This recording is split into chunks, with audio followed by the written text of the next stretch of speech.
we're going to look at writing a story. So for this assignment, you're writing a non-fiction story. That means you're writing a true story, a story that actually happened. So the first thing you can do is brainstorm. The question is a moment that influenced you or changed you. So what I did was I just wrote down all the memories or events that were important in my life. And just made a list of this. So you can see my list on the right. I just wrote down times that were important in my life. And I had moving to San Diego, graduating, my first marathon, getting married, my first breakup, when my mom told me about her childhood. There was a time when I hurt my friend's feelings when I was younger. My brother was diagnosed with multiple sclerosis. That was a time that really changed me. When I failed a test in college, having a job in high school and some of the things I learned from that. Living in China, getting a dog, and completing an Ironman. So take about 5 minutes and just make a brainstorm of all of the different times in your life that were important. And after you make that brainstorm, you can think about, okay, which one do I think is interesting or do I want to write more about? If you're not sure what you want to write more about, think about why these events were important. So I went back to my list, right, and I said, okay, I'm going to choose this one. And then I just wrote down some things about why it was important, how it changed me. So for me, this was big because it's an accomplishment I'm really proud of. It's harder than anything I've ever done. These were some of the things I learned: confidence, perseverance. It's okay to fail. Don't compare yourself to others. Don't take yourself too seriously. So what is important in life and what's not that important. And so you could go through and maybe make a list like that for 2 or 3 of these. And that will show you what you have more to write about. You also want to think about what your reader will find interesting. So your reader is going to be other students, right? Because we're writing a textbook. So what lesson do you think your reader would like to learn? Or what do you want to teach them? So when I go back and I look at my event of an Ironman, I'm like, okay, what will my reader find interesting? You know, my reader is students, so I want to teach them confidence and perseverance, but they already know that. I don't want to focus on this too much because I think that's already a theme that students are told all the time. I really wanted to focus on this idea that it's okay to fail, and also this idea that you shouldn't take yourself too seriously. What is really, really important and what is not as important.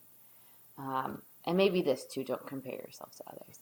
So confidence and perseverance are important, but I really want to focus on these ideas. So think about your story, and what is sort of the main lesson or point that you want your reader to take away from it. Next, think about organization. So usually we tell our story in order of time. What happened first, second, third. You also want to think about what had happened before your event took place. So do you need to give some background information so that the reader understands what had happened before your specific moment or event? So you can go ahead, maybe make a timeline, and this will help you sort of brainstorm details to add or parts of your story that you want to tell and put it in order.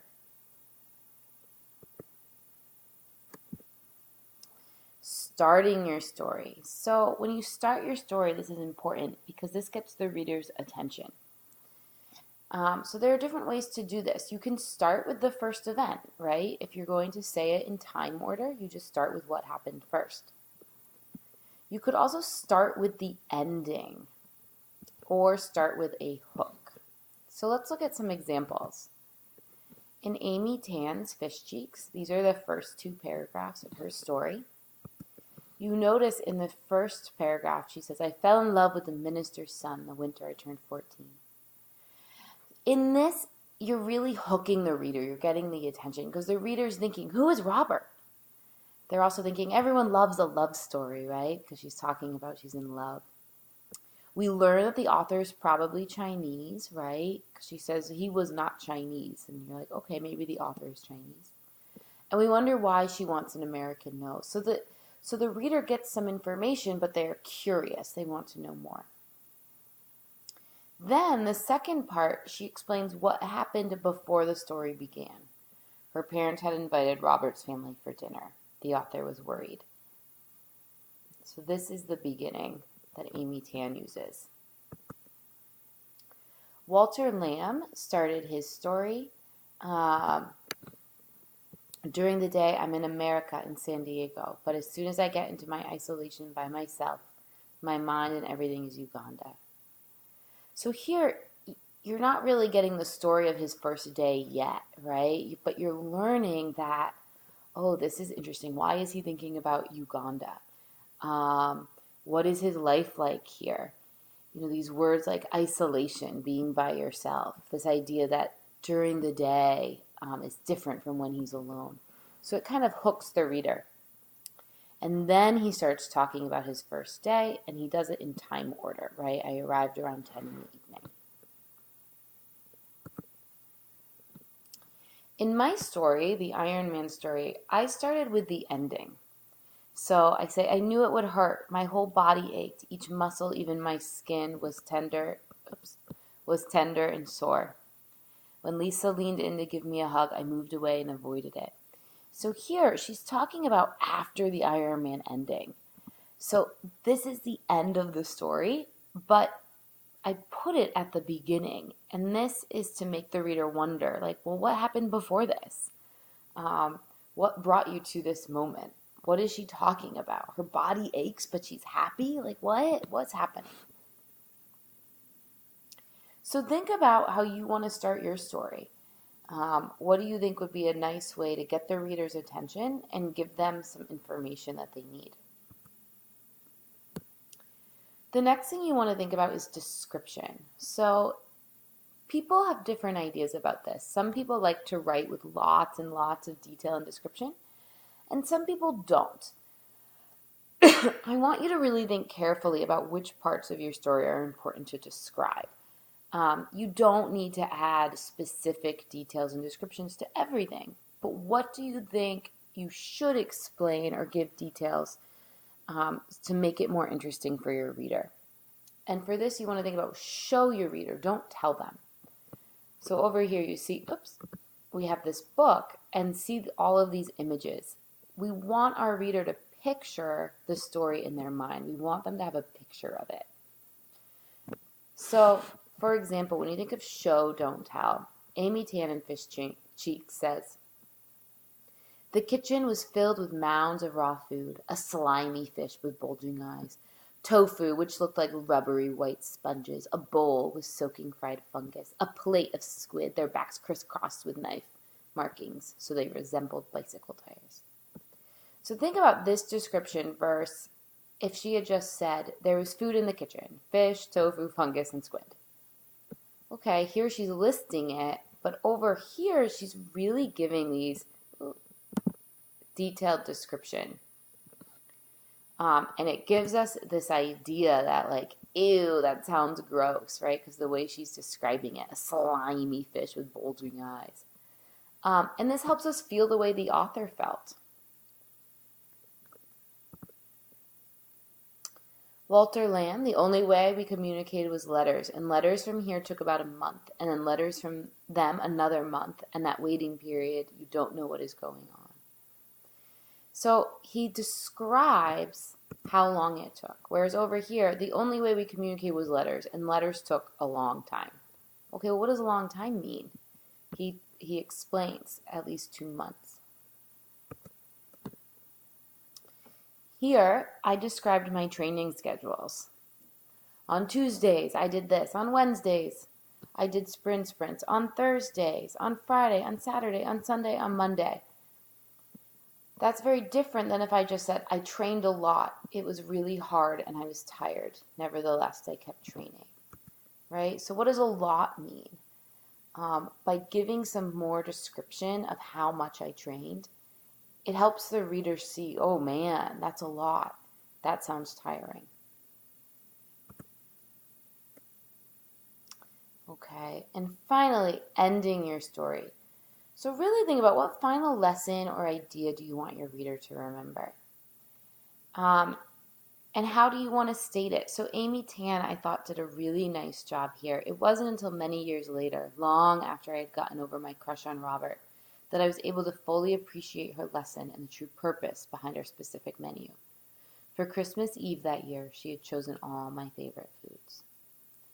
So Amy Tan doesn't say the lesson directly. And this is one of the only times in English writing that you won't directly say your main point. Stories let you be more implicit. They let you make the reader think about what your main idea is or what you're trying to teach them. For mine, I had sort of these two parts to my ending. So up here, my second to last paragraph, I describe starting the Ironman. And I say here, the worst thing that can happen is I don't finish. Then I jumped into the lake. So this is sort of ending with that final lesson, right? It's okay to fail. Just go and try it. And then I go back to that first scene that I started with. After Lisa stopped hugging me and my aching muscles stopped hurting, she joked, "Well, you finished. I guess you'll need to find something harder next time." So this, again, is a little bit of the lesson here, right? You need to find something harder. So this idea of keep going until you fail, right? But it also brings the reader back to that very first moment in the story to make it come into a full circle.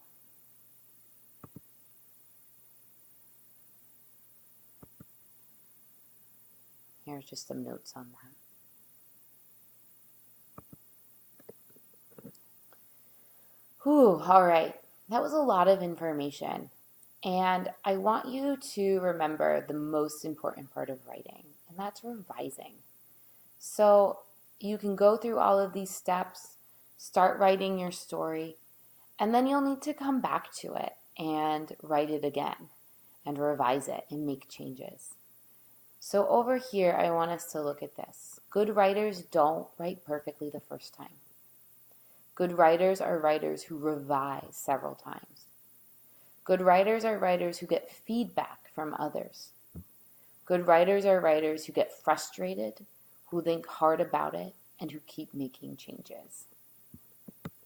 So when I wrote the Ironman story, I wrote that several times in many different ways. I gave it to a couple different people and asked them to read it. And still, when I look at it, I think, ooh, maybe I could make some changes. So it takes a long, long time. As you're revising, I want you to start by thinking about organization. Did I organize this well? Does it make sense? Is it interesting? Can the reader follow it? Then I want you to focus on adding details and description. What should I describe more? What should I describe less? What is important for my reader to really see? Then go through and take out unnecessary words. Take out things that you don't need. You really want to keep the story as you want to say what you need to say with as few words as possible. Then notice sentence variety. This will help make your story a lot more interesting. Do you use a variety of sentence structures, or are you only using simple sentences or only using compound sentences? And then finally, edit for grammar, especially verb tenses. Verb tenses are important. One, we've been focusing on them. So I want you to really, really pay attention to these and use what you've been learning. But also, verb tenses will help the reader understand your story. If verb tenses are used incorrectly, your reader will get really confused about when things happened. However, verb tenses should be the last thing you check because you want to make sure that all of these things are done first. You don't want to edit for grammar until everything else is the way you want it. This is because some students will spend so long checking their grammar and then they end up changing all of their sentences or deleting sentences and adding new sentences. And then they have to check their grammar again. So save grammar for the end. All right. I hope that this was helpful. I want you to remember to go through the steps. Start with a brainstorm. Start thinking about how you're going to organize your story.